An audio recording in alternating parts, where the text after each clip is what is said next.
umangaliso wake woyipa. Mfuneni,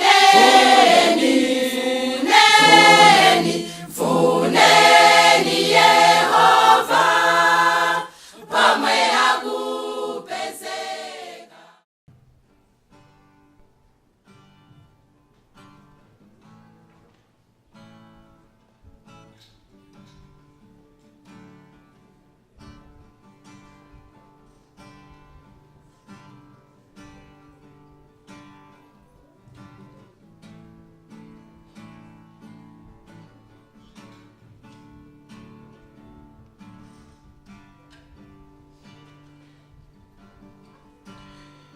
Though the music changes and the songs we sing, we still lift our praises to a loving God and King. Though the music changes and the songs we sing, we still lift our praises to our loving God and King.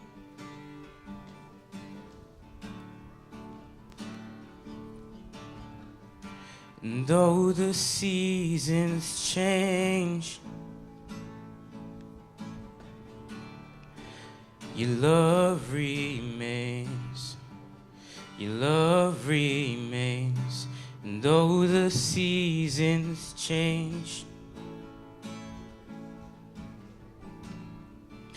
your love remains. Lord, you've been faithful to plant the seed, and you will be faithful to always send your rain. Lord, you've been faithful to plant the seed, and you will be faithful to always send your rain.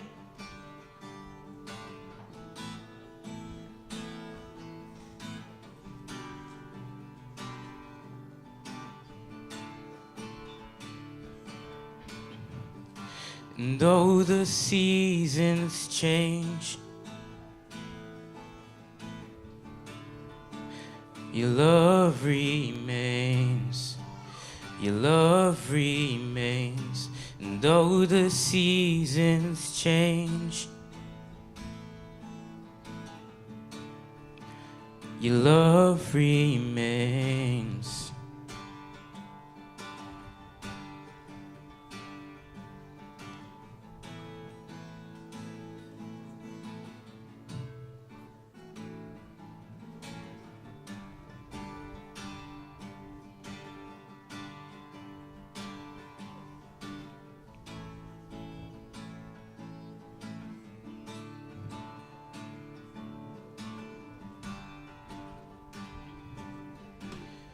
When we would fall apart, you came running with open arms.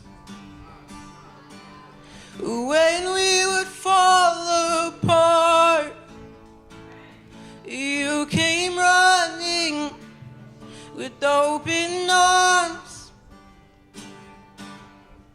And though the seasons change, your love remains. Your love remains. Though the seasons change, your love remains.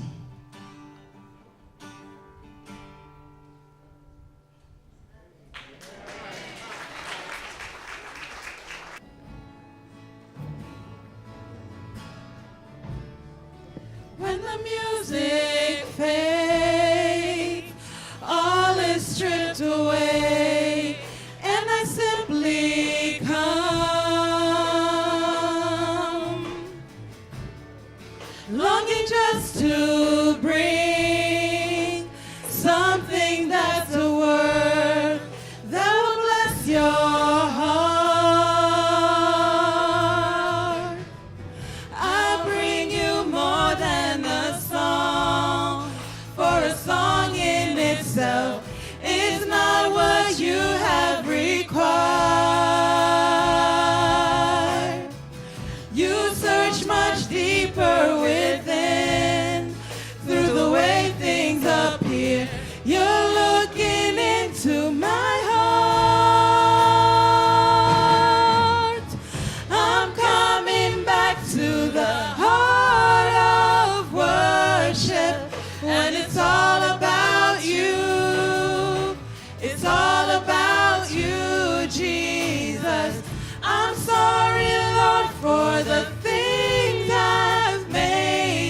deeper within. Through the way things appear, you're looking into my heart. I'm coming back to the heart of worship, when it's all about you. It's all about you, Jesus. I'm sorry, Lord, for the things I've made it, when it's all about you. It's all about you, Jesus. I'm coming back to the heart of worship, when it's all about you. It's all about you, Jesus. I'm sorry, Lord, for the things I've made it, when it's all about you. It's all about you, Jesus.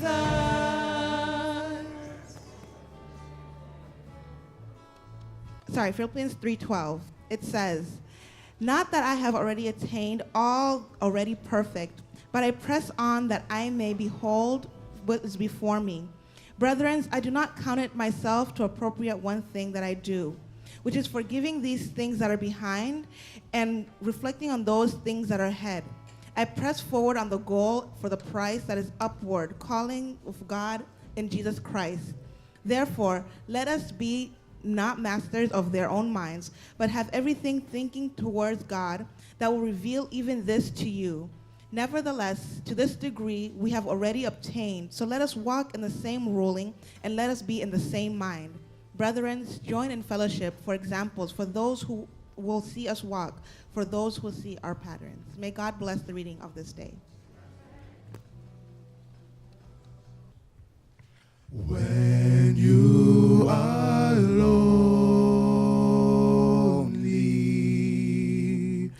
and broken hearted, Jesus will help you. He is your friend. All of your problems, He will remove them and leave you smiling, so full of joy.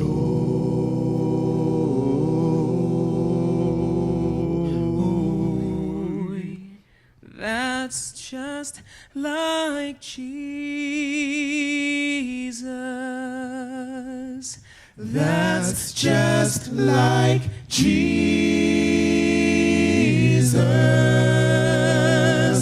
Never far, always near. That's just like Jesus.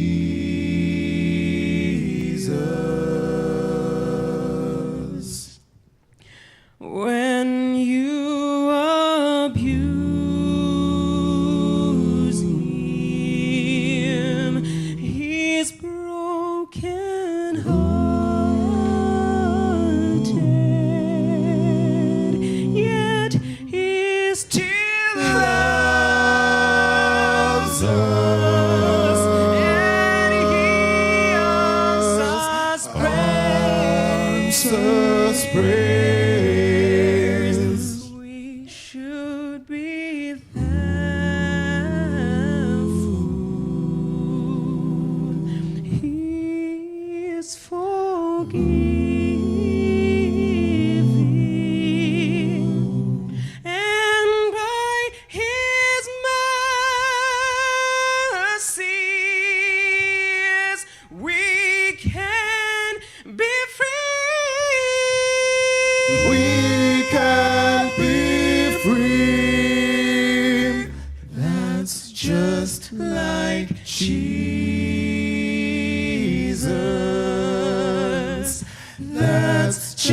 just like Jesus.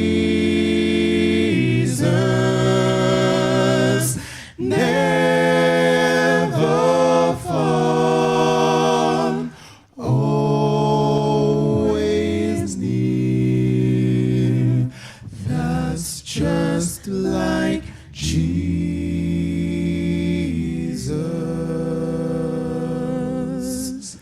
That's just like Him.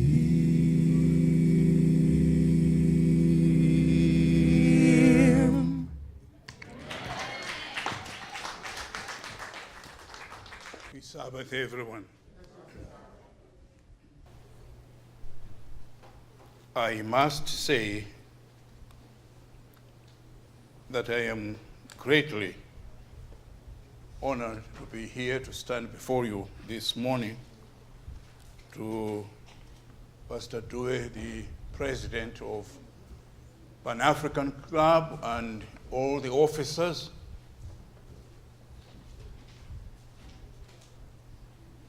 the members of the club, our Dr. Ngwe, pastor of Mazda, our host church here, and all the elders that are associated with you. I thank you. I am going to do one thing so that I don't do it during the sermon. I am going to read the passage that I am going to focus on. Linda Moschetti has done an excellent job in reading it, but I want to read it again with you following me,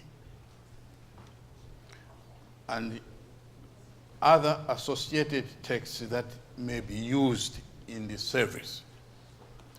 Let me do that right now. Turn to Philippians chapter 3 and verses 12 to 17. I am going to read from the New Sanctuary Version. It is a more modern version. I like that for its clarity. I do not mean that I am already as God wants me to be. I have not yet reached that goal, but I continue trying to reach it and to make it mine. Christ wants me to do that, which is the reason he made me his. Brothers and sisters, I know that I have not yet reached that goal, but there is one thing I always do. Forgetting the past and straining forward toward what is ahead. I keep trying to reach the goal and get the prize for which God called me through Christ to the life above. All of us who are spiritually mature should think this way too. And if there are things you do not agree with, God will make them clear to you. But we should continue following the truth we already have. Brothers and sisters, all of you should try to follow my example and to copy those who live the way we showed you. I want to read an associated passage that I will refer to by the same author, I believe, Hebrews, the 11th chapter. By faith, it was by faith that Abel offered God a better sacrifice than Cain did.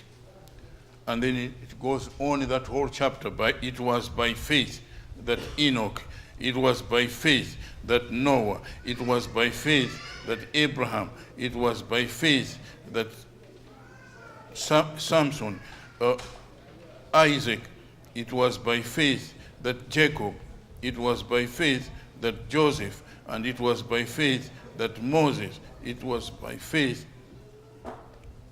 And I come to verses 29 and 30. It was by faith that the people crossed the Red Sea as if it were dry land. But when the Egyptians tried it, they were drowned. Verse 30. It was by faith that the walls of Jericho fell after the people had marched around them for 7 days. And then the chapter closes in a climax in the 12th chapter of the book of Hebrews, 12, 1 to 3. We are surrounded by a great cloud of people whose lives tell us what faith means. So let us run the race that is before us and never give up. We should remove from our lives anything that would get in the way and the sin that so easily holds us back. Let us look only to Jesus, the one who began our faith and who makes it perfect. He suffered death on the cross, but he accepted the shame as if it were nothing because of the joy that God put before him. And now he is sitting at the right side of God's throne. I have read the menu. That's our main menu. What remains now is the serving.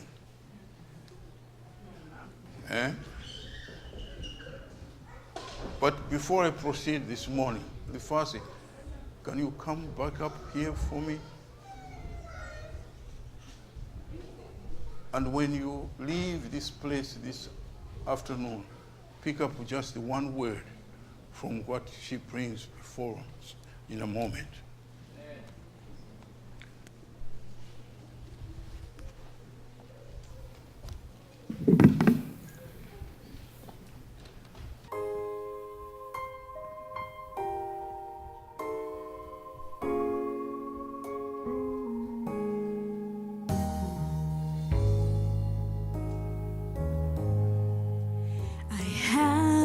Faith that sees the invisible,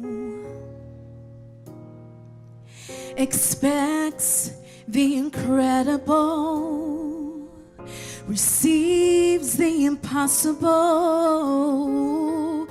Faith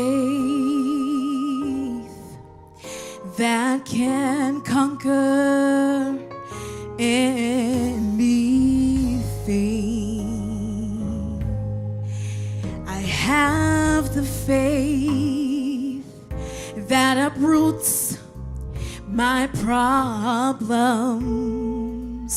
Oh, faith to know that God can solve them. Oh, faith to vision my freedom. I have faith that can conquer anything.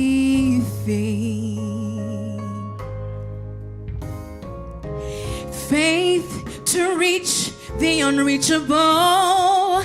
I have faith to fight the unbeatable. Faith to remove the unmovable. Faith that stands the invisible. Faith that can conquer anything. I'm going to say that again. Faith that can reach the unreachable. I have faith to fight the unbeatable. Faith to remove the unmovable. Faith that stands the invisible. Faith that can conquer anything. Oh, yes, it can. Oh,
going to get into our subject now. Let's bow our heads in prayer. Father, what a moment this is that you have given us. Your word has been read. Now we pray that you will interpret it for your people. And I stand needy of you, that you will stand with me. Please help me forget those things that I planned and put in my notes. Put in the things you want your people to hear. I thank you for your faithfulness. This is your word and these are your people. Come and honor your word, I pray you. In Jesus' name, amen. Our subject this morning, positioning with a purpose, an African choice. And we have read that passage in Philippians chapter 3, verses 12 to 17 as the basis for this message this morning.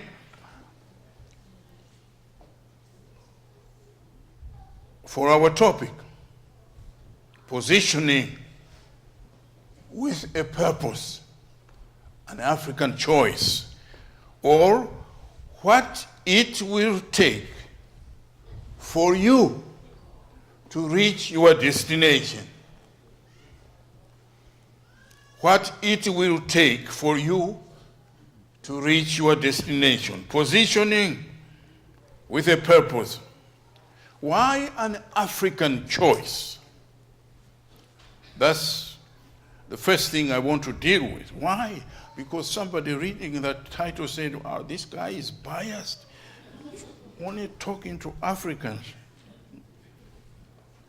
I want to make sure this is on now. If it is not, Dr. Mbung, that's why you're sitting here. Why an African choice? Well, to begin with, an American asked a Nigerian student, how long have you lived in this country? And the student answered, gave a very quick answer. He said 2 terms. And the American is confused. He says, I don't understand that. I said, how long have you lived in this country? He said, 2 terms. He said, tell me, how long is a term? He said, 10 years. So, if, according to this Nigerian student, a term is 10 years, I have lived in this country for 3.5 terms. So what I'm sharing with you this morning is coming from the crucible of my own experience after 3.5 terms. Is that all right this morning? Now I told you earlier, I said I fly a lot, and sometimes I never choose the airline I want to fly on, because sometimes the people that invite me choose the airline I need to fly on. So I have no choice.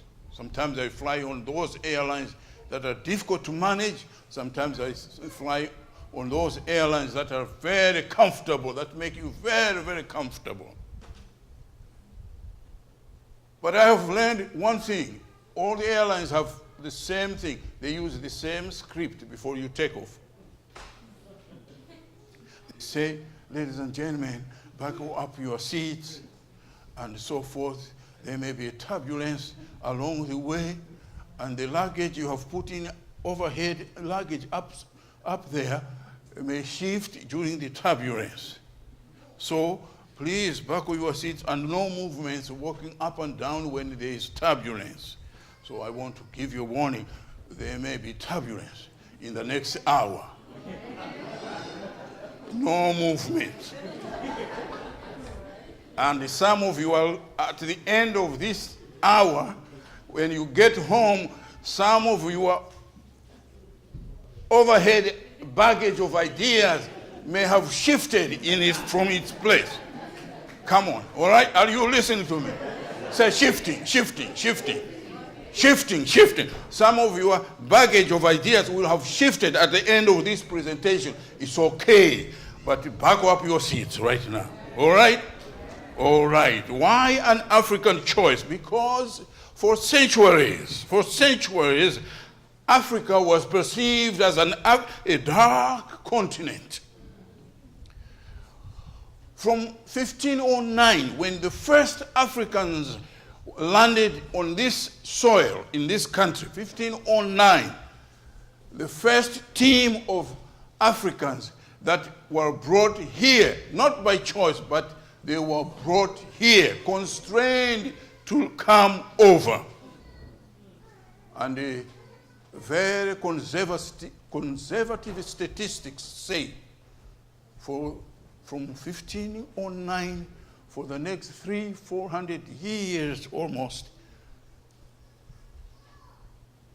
perhaps 1 to 1.5 million Africans perished between the Atlantics. But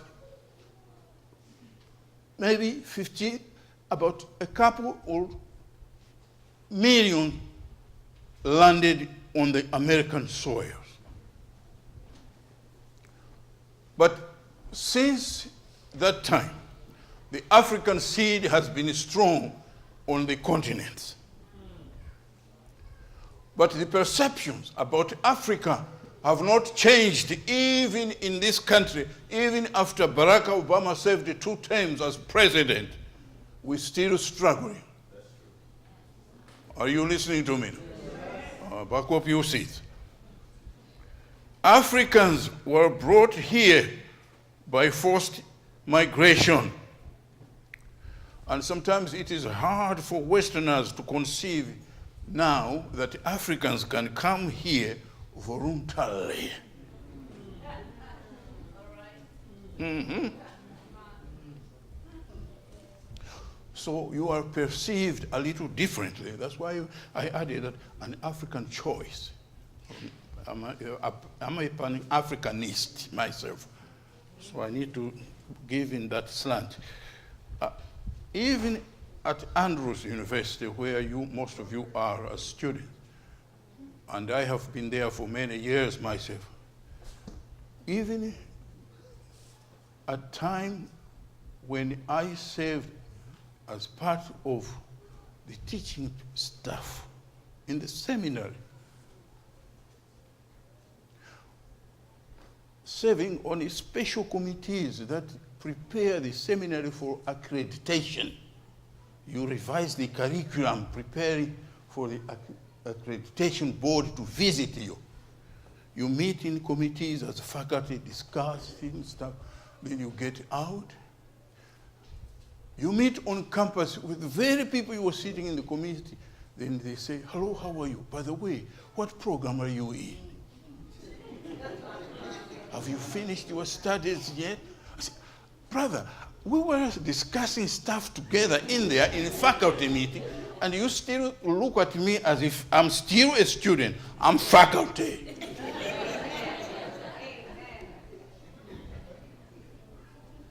I'm telling you the baggage that we carry. Perceptions linger, and perceptions shape participation in the American opportunity. Are you following so far? It affects how we participate in the great American dream. We need to struggle, and we need to struggle harder as Africans. Are you following so far? A friend of mine, the late Dr. Arthur Kutsia, he used to be provost for Andrews University, used to tell me, he said, Bilima, you and me came from Africa, you got to be more than equal to be equal. You have to be more than equal to be equal. Participation. But listen, don't allow now to be perceived in the same old way. Amen? Because Africa has changed. Africa has become today a global powerhouse. That's what Africa is today. It is a global powerhouse. And all other nations begin to realize that. Google.org, the charitable part of Google, is committing in the next 5 years $190 billion to help Africans learn technology. In the next 5 years, $190 billion. There are 10,000 Chinese companies active in Africa today. 90% of those are privately owned companies. $35 billion is China's stock in Africa only. $35 billion. Thus, China is number 4 to US, UK, France. And India is number 7th.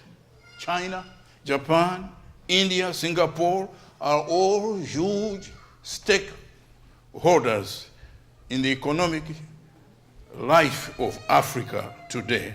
So, that's where you are.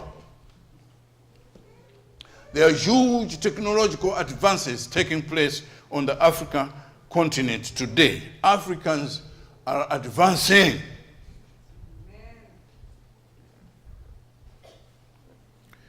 And for us in the diaspora, in the last 30 years that I have been in this country, 2 million foreign-born Africans have immigrated to the United States. 2 million in the last 30 years. Between 1990 and 2000, the United States African-born population grew over 140% and is now one of the country's fastest growing immigrant populations as per US Census data. 200,000 Ethiopians only living in Washington, D.C. 200,000 Senegalese only in Harlem, New York City. So even the United States is becoming greatly Africanized in some way. Education-wise, let me share this with you. On the average, recent Africans in the United States are more educated than immigrants from China, India, or Europe. Those are hard statistics, man. Huh?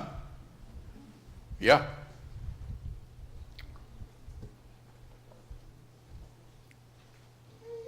%41 African immigrants earned their bachelor's degrees. 41% compared to 28% for other immigrant groups. And compared to 29% for US-born Americans. 61% Nigerians in the US earned a bachelor's or a higher degrees. Nigerian.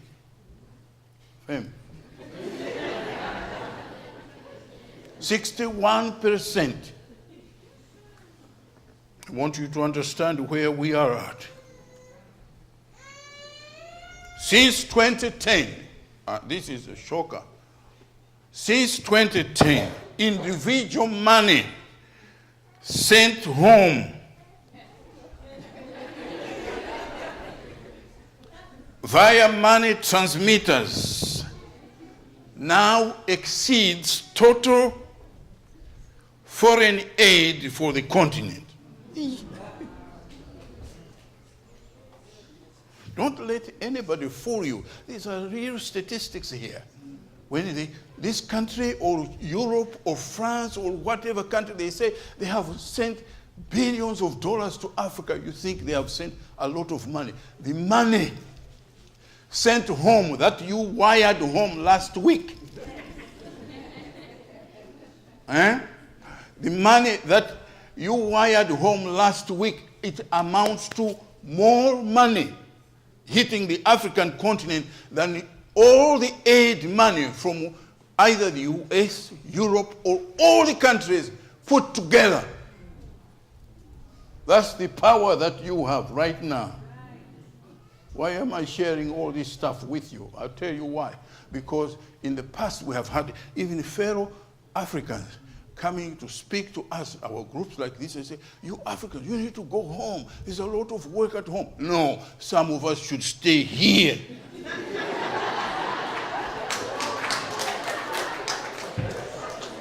As foreign deposit. Shifting, Pastor Sok, shifting.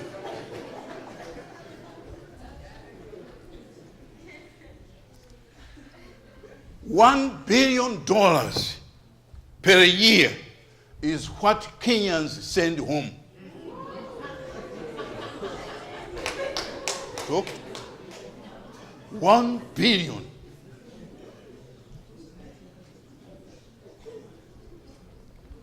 Senegalese, nearly 2 billion a year.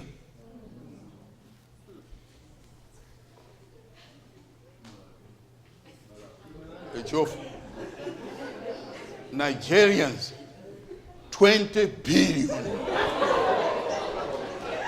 a year.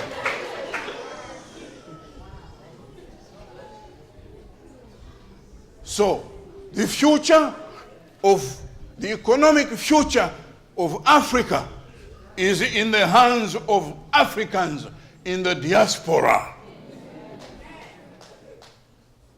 Amen? All right. So you can make it here. You can make it here.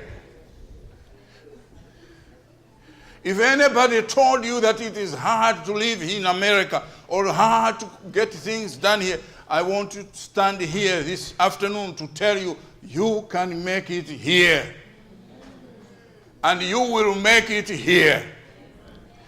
The Bible offers us an equal opportunity that each one of us can succeed. Each one of us can contribute equally wherever we are. So, let me move quickly. I am going to move quickly to our passage, the cast of our passage, that passage that I read to you. The theme that the writer seems to be saying, first of all, let me give to you some idea, because for the first time I discovered this. Pastors, you know, you guys, theologians, this was new to me. Philippians. Who are Philippians in the scripture here? Who are Philippians? Philippians were residents of that colony of Macedonia. Paul had a vision when he received a call in a vision, come over to Macedonia and help us. When he went over to Macedonia, he established a group of Christians in Philippi, the city of Philippi. This was a Roman colony. So the residents of Philippi were considered themselves as Roman citizens. They spoke Latin and everything Roman. This is the group that Paul is writing to. And to my discovery, the city of Philippi, the name Philippi, the city got named after Philippi the Second. Philip II. Philip II was the father of Alexander the Great. So if you think of Alexander the Great, we have Alexandrian in scripture here. When we say Philippians, we are referring to the Alexander the Great's father, city named after him. The residents needed encouragement. They needed encouragement in everything that they were doing, and Paul knew it. So he sent them this letter. Rejoice, be joyful, rejoice in everything, under every circumstance, rejoice. Work hard. Keep on pushing forward. That was the theme. That's why he wrote the way he did. So the whole theme, the cast here, is that life is as a long-distance race.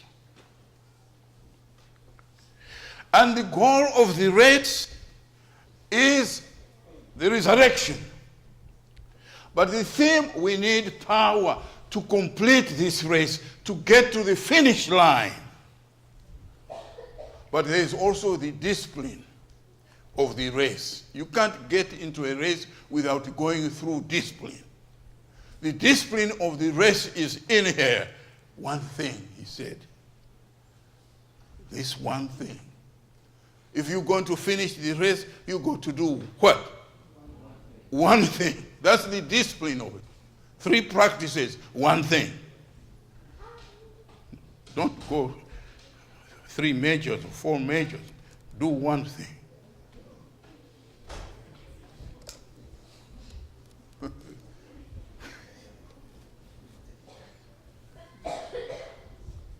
No. So I come to point number 1. You take home 4 points. You take home how many points? 4, not 5, 4, only 4. Point number 1. Take home point number 1, according to this passage that we have read here. Where you started from, or where you are right now, to where you are going, or where you want to be, is not a straight line. Are you with me so far? Where you started from, or where you are right now, to where you want to be, is not a straight line. The way is not a straight line. You may get there, but it is not a straight line.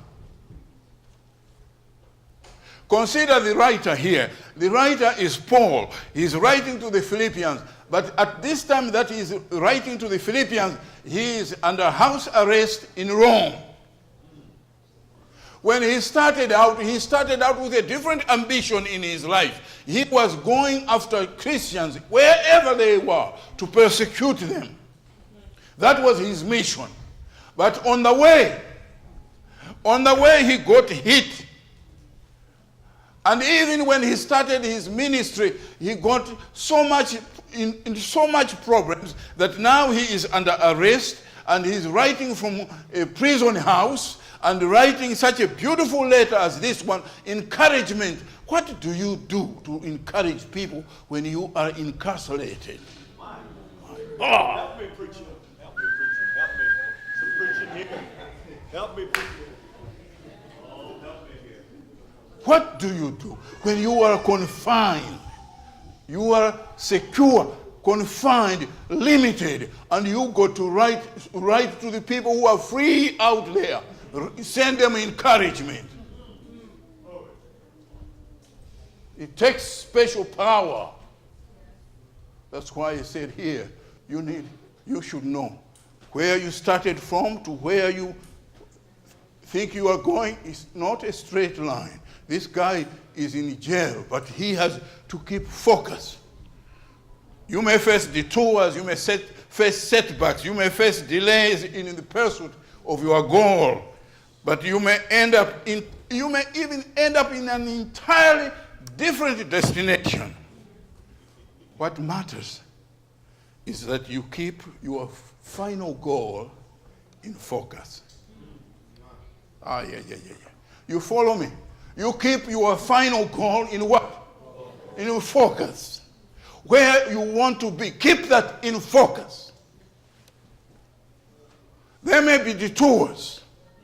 There may be delays. Huh? You may be stuck somewhere where you will be doing certain chores that do not take you nearer to the goal that you want to reach, but endure it. Stay at it. That's what Paul is writing here. Rejoice under those circumstances. Keep your goal in focus. Oh, no, let me move real quickly. In this race, you know, you need take on point number 2. What did I say? Point what? Point number 2. You need what? You need dual power. Some of this gadget I have in my hands here, it must have a battery somewhere in here, somewhere. It has cell power. It has what? Cell power. Some have dual power. When it says dual power, that means the other power is sun power. But this doesn't have dual power. So when the battery runs out, it stops right there. Are you with me so far? Yes, sir. Yes, sir. Stay there. Hey, when you started out from wherever you are, God put in you, in your whole system, power to carry you through life. That's cell power. Dr. Mbung, that's cell power. Right. The power that runs in your cells to charge you up so you keep going day by day, day by day. But you are going on natural cell power. That power can diminish over time. That power cannot carry you to the limit, to your goal. It is not enough power. You need dual power. Yes, you need sun power. Yes, come on. Paul started out on cell power. He started out to persecute churches on cell power. On the road to Damascus, he met sunlight. When the sun shone on him, he got sun power. And he got a different mission. His mission was redirected. You need dual power. You cannot complete the race. You need dual power. You need Jesus in you. You need the power that comes with Jesus. When Paul, you know, this guy, when he writes in here, in the passage that we dealt with, that we read to you, he simply intimates it. He says, I was taken hold of. That's what he says. Now I'm trying to take hold of. I was taken hold of. In other words, he's saying, look, I had power in myself. I had desire. I found what I wanted to do in my life, but I got taken hold of. I got a new power charge.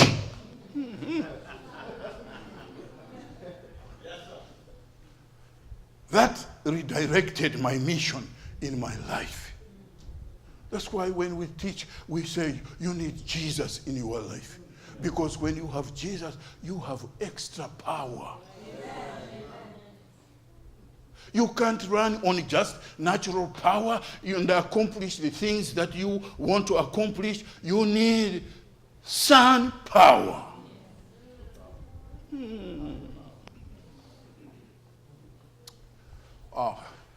Let me move on here.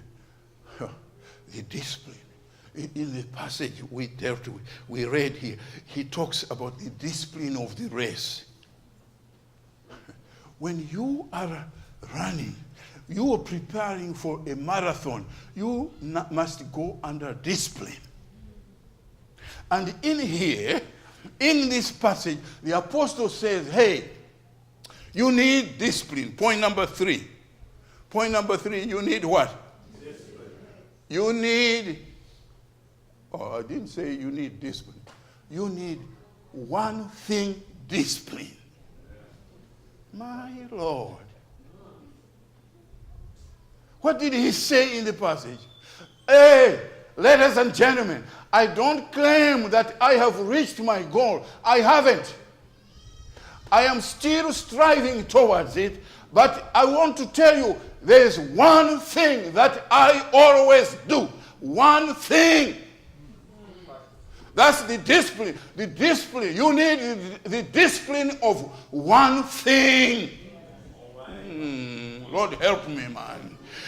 My friends, the whole world is full of problems. The whole world is full of problems. Listen, just identify one and try to solve one. And discover just that one solution, and the whole world will come bowing to you. That's all you need to do. One thing. The people that are making a difference in this world have focused on one thing, to solve one problem. Listen, not all inventions have been made. Are you following me so far? Not all inventions have been made. It's up to you. Sitting here before me right now, somebody listening to me in this room right now, today, on this 4th day of November 2017, take it home. There is something out there that you can solve. You should just look at everything that is existing and try to see how you can improve it. Eh? Are you following me so far? No, you're not following me. Are you? Let me give you an example. You know, the toilet.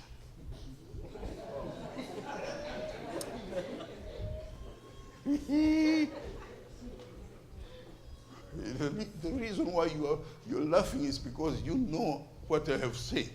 The toilet, the flush toilet, was discovered 1 year before America became independent. 1 year before America became independent. What year was that? Tell me. 1775. 1770 what? 75.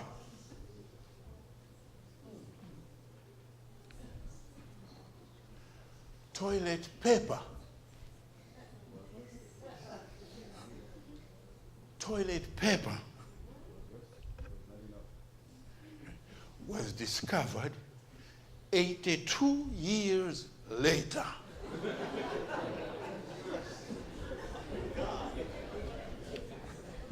So, do the math. Somebody do the math real quickly for me. 1775, add 82. What year is that? Eh? 1857. In 1857, somebody came up with a toilet tissue, toilet paper.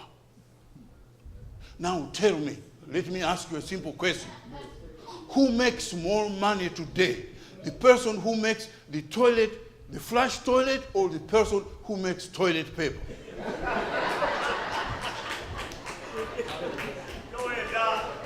Are you following me so far? Are you following me so far?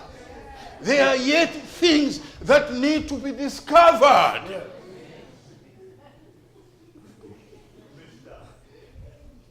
I just gave you just that one example. Oh, no. Can maybe give you a second one which you are more familiar with. This one you may be more comfortable with because it will make you feel watery in the mouth. Meat. They started eating meat in the days of Noah. Huh? Bread in the days of Moses. All right? Bread in the days of who? Moses. But only in the 1870 something, less than 200 years ago, about 200 years ago, on. That's when somebody thought that, if I get a piece of bread, put it down there, and then get a piece of meat and put on top of it, and get another piece of bread and put on there, I have made a hamburger. Right? Come on. It took thousands of years. No. My fellow Africans, you're not listening to me. The way they fix your hair here like this, they haven't discovered everything. No. Somebody needs to come up with something different, a little different, and you will be the richest person, man. Go study it. There's a loophole somewhere. Oh. Huh? One thing. The discipline of one thing. And here this guy here, he says, listen, I in this race, I'm running, but hey, I do one thing. Now, here are the practices. I forget. Hey, forget. Forgetting the past. Forgetting the things that have gone on behind. Ladies and gentlemen, forget. Forget the past. Forget the negative stuff you have had in the past. Forget. If you are running forward, you need to forget. To forget is to disregard, be negligent of those things. Forget. Don't carry unnecessary baggage. Forget. Drop it. Oh, come on. There are some people here who should be making a lot of advances, but they are loaded with unnecessary baggage, the baggage of the past. Oh, let me tell you, memories have weight. Huh? Memories have what? Weight. You can tweet that.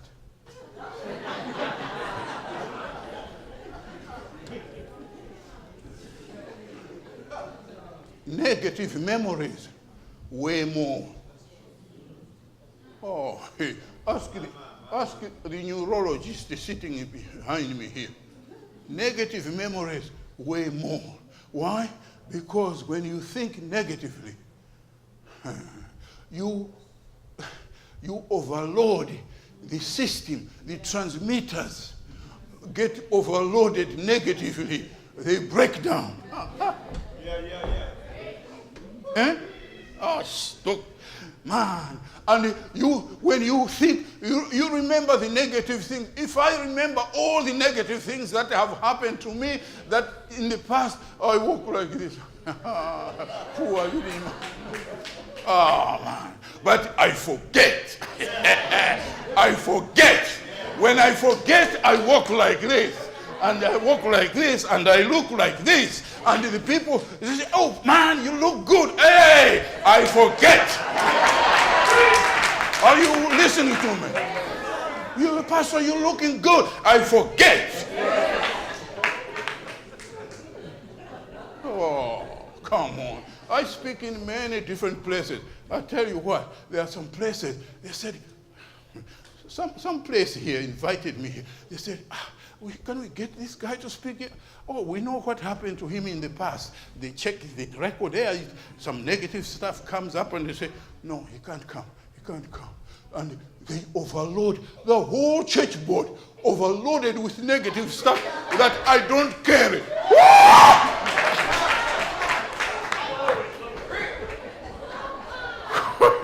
No wonder the church cannot grow, man. They are overloaded, man. They can't run the race. Paul said, I forget, man. Hey, I forget. And when I forget, I just stretch forward. I strain forward. I move forward. Because I know the prize is there. And I am going to make it. Oh, my Lord. I press on. I press on. Those are the disciplines that Paul is talking about. If you're going to get to the finish line, you need to know how, practice the practice. No, you're not following me, are you? Yes. All right, I'm coming to point number 4 then.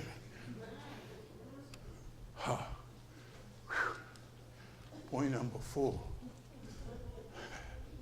You take home. He said, the power of example. You are powered by what? By example in this race.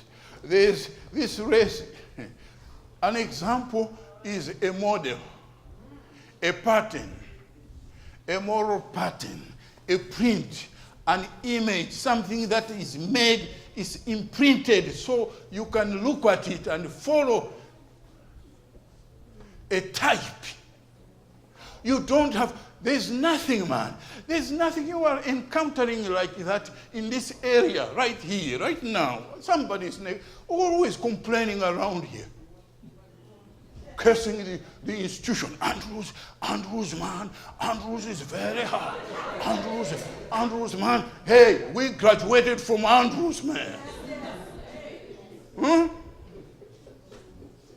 Cursing the institution for nothing. Focus on your goal.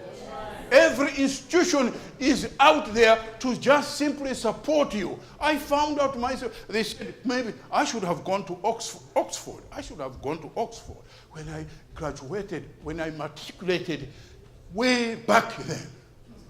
We used to write Cambridge Overseas Examinations School Syndicate Certificate.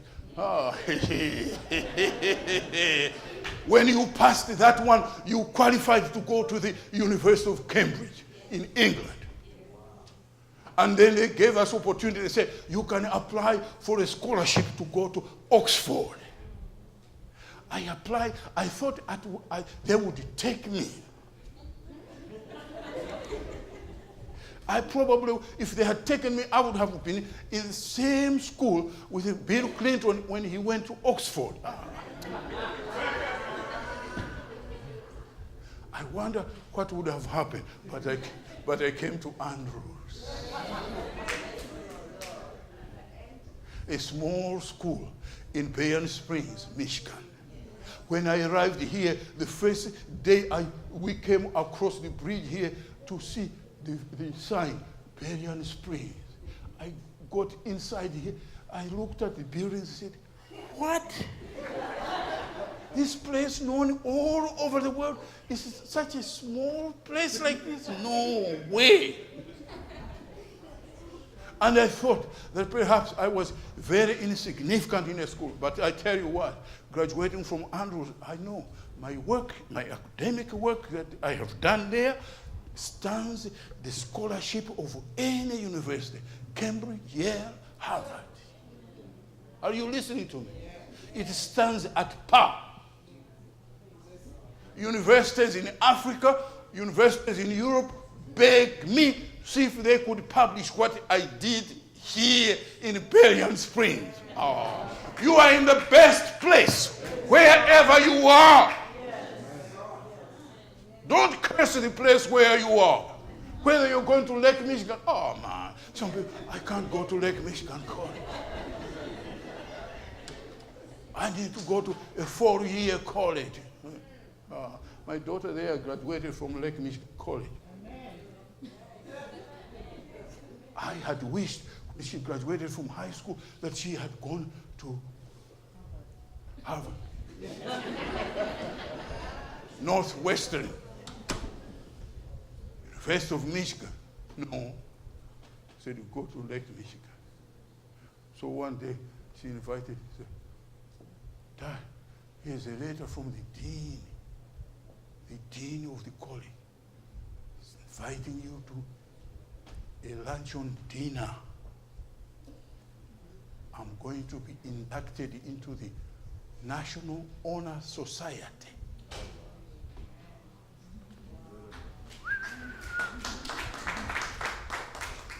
When you are in a National Honor Society at Lake Michigan, it's just the same National Honor Society at Harvard, Yale, anywhere. Ah. Come on, man. You are in the best place wherever you are. Make use of it. My. The power of example. Paul here, you are powered by example. Paul says, look at me. And then he says, there are other examples. I want to move to that. Here, he says, there are other examples. The other examples are, he could not write to the Philippians. These were Romans. So he could not give them the list. But he had the list. He saved the list for a Hebrew congregation. So when the time came for him to write to a Hebrew congregation, he said, listen, guys, they are people of faith, by faith able. Hebrews chapter 11, he categorizes, he lists, there is a catalog of all the heroes of faith, people who walked by faith. By faith, Enoch walked with God.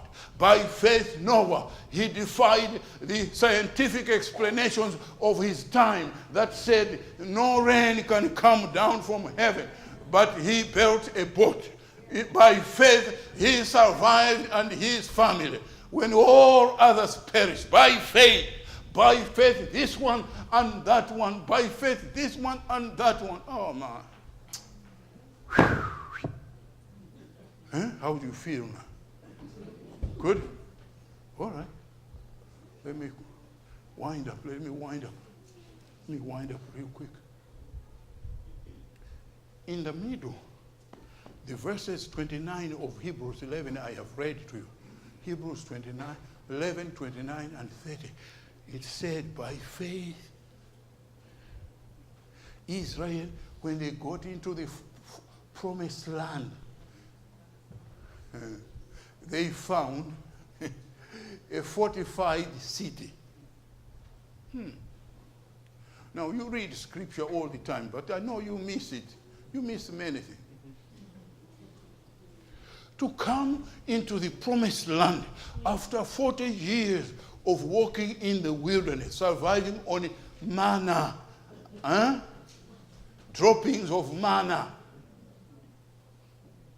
40 years in the wilderness. You come into the promised land. When they got into that promised land, when the day that they entered the promised land and settled, when they tasted the corn from that land, the manna stopped the next day. No, you don't read scripture, man.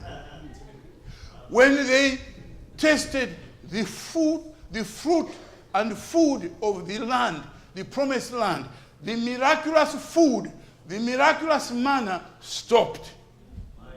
The next day, no. You come to Andrews, you have been supported, the sponsors have been there all the time. You land here, as soon as you enroll, aid stopped. All those sponsors are gone. They leave you in the open. Now you must survive on your own in the promised land. When they go to the promised land, they see a walled city of Jericho. In the promised land, they said, how are we going to do it? How do we destroy the walls? You find the walls in the promised land. Oh, no. No.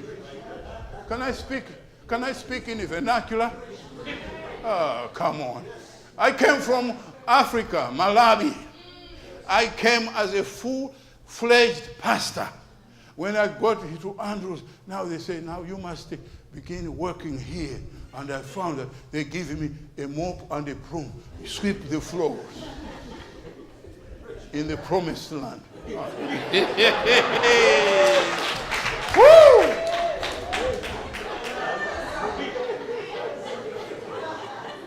I tried to explain to the supervisor, madam, you know that, do you know who you are talking to? This is an ordained minister of many years of experience, has just come to the seminary for upgrading. And here's trash, take the trash. In the promised land. Are you following me so far? They found the walled city in the promised land. So they said, how are we going to do it? God said, no, the walls will come down. Are you listening to me? Now you better pay big attention at this point right now. Ladies and gentlemen, the walls will come down. The walls that you are facing will come down one day. Are you following me so far? Hey, the walls will come down. You try to apply for a job, you interview in every way. They like everything they read on your resume. You open up your mouth, there's a big accent. There's an accent wall.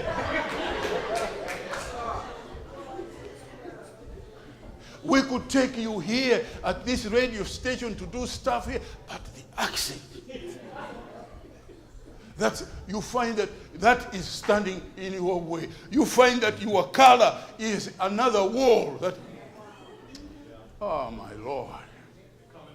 Huh? But I tell you, the walls will come down. I got a picture this morning of my mother. My brother sent me. I was ready to come here. I hear my phone, Kate. So I look at it. There's a picture of my cousin, my nephew, sitting, surrounding my mother. My brother had just taken that picture, and he put the caption in, just now. Hey, hey. The walls will come down. When we got here, we used to write letters back home. We forgot writing letters many years ago. They even destroyed the post offices back there. The walls have crumbled. Technology has bridged the gaps. Are you following me so far? Me, I did not grow up in the days of computers. But I say I grew up in the days of the ideas of computers. Do you hear me? I grew up in the days of ideas of the computers. If I had thought more deeply,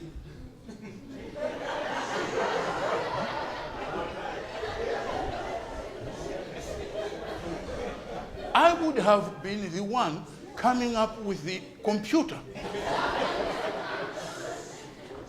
I just didn't think deep enough. But the ideas were right there in my grandmother's house. My grandmother was a one-bedroom house, and on this side, Pastor Gali, on this side, here in the center was the fireplace.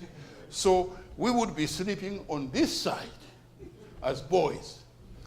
On this side here was a special partition where we could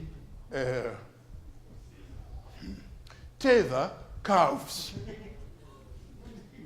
When the cows deliver calves, you don't keep the calves with the mothers because they will kill them and stampede them when they fight those cows. So you separate the calves and bring them into the house. So you tie them in there. On here, there was a little drainage. It was a kind of a raised contour so that if these little calves drain, we are not drenched. Because we would be sleeping right here. I'm describing to you my grandmother's house. But in my grandmother's house were two creatures that we always dealt with daily. Because my grandmother, on the corner on the back there, she kept her peanuts. A basket of peanuts or a pot of peanuts. And there would be in there a rat. We don't call that a rat, but a mouse. in the house, because it is in a house, it's a mouse. If it is outside, it's a rat.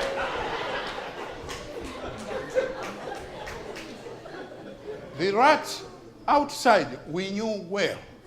And if we encountered one, we would know how to take care of it nicely. But the one in the house, that we would not taste. We would not eat that one if it died.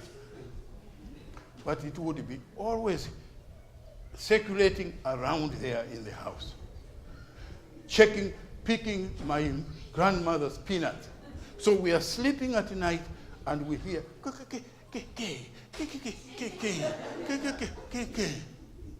on the corner up there was a spider.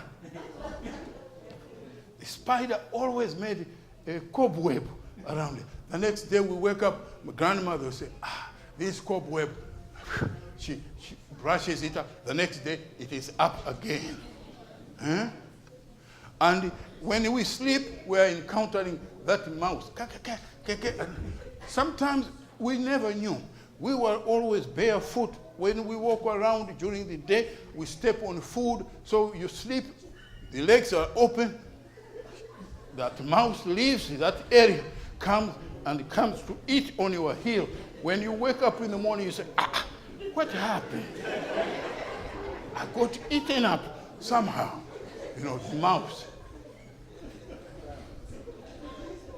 I said, I grew up in the ideas of the mouse. The first time I took a computer lesson was in the University of Negev in Beersheba, southern Israel, 1981.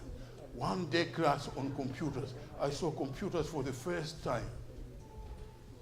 I got confused. I didn't pick up even a single word, nothing. But I had grown up in the ideas of the computer. When I got here, in 1983, somewhere, the computers were just beginning and everywhere. And when they would begin to use, they say, oh, you got to use it, the mouse.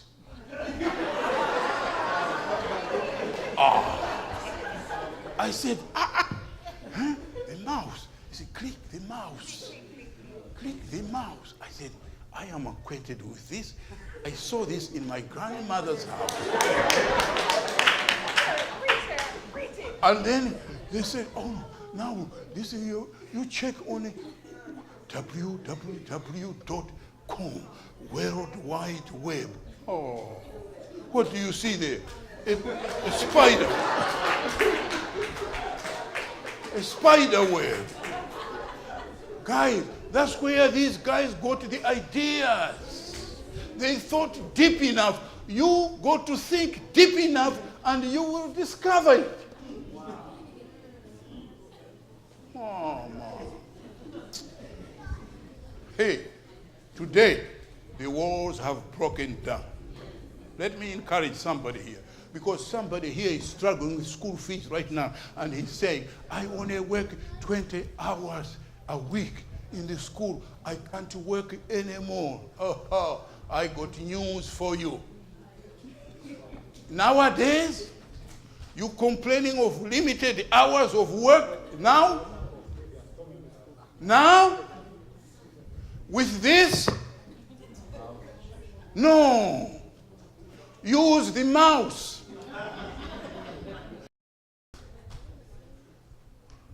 Yesterday afternoon, I spent some 2-3 hours reading a book. I got a sample of it in here. I'm not going to show you. I'm not going to show you how to do business online. I'm spending hours reading, and guess what? I'm reading a book. It is my son's book. I had tears in my eyes. He's talking about all the struggles that he had growing up here with no papers. No papers. Even when I sent my kids to college, it was by grace. They had no papers, couldn't work in the school or anywhere. They had to learn to do things on their own. That's how it has been. The walls have crumbled down. There are no limits anymore. Run. Never give up. Run. The passage I read to you, looking to Jesus, the author of our faith, run. Hebrews 12:1. Looking unto Jesus, the author of our faith. In fact, the Greek language there, it doesn't say looking to Jesus, it says looking off to Jesus. Don't look at these human heroes that are listed in chapter 11 of Hebrews. They had weaknesses. Look to Jesus, the perfect example, the man who stood firm, despising shame as your example. He will give you power to rise above the limitations of time and space. Oh my Lord. Listen, God is able. He's going to do miraculous things through you, but you must put your trust in the author and finisher of our faith, Jesus Christ. Amen. Never give up. Amen. Never give up. Run.